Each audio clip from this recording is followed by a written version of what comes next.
ওঙ্কার বাংলা ডিজিটালে আজকের আবহাওয়ার খবর নিয়ে আমি সহিলি। সকাল থেকে ঝকঝকে রোদ, জলমগ্ন চেহারাও বদলেছে শহর কলকাতার।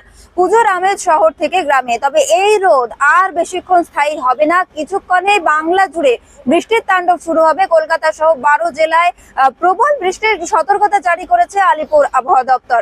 আগামী 7 দিন বাংলায় ভারী থেকে অতি ভারীর পূর্বাভাস রয়েছে।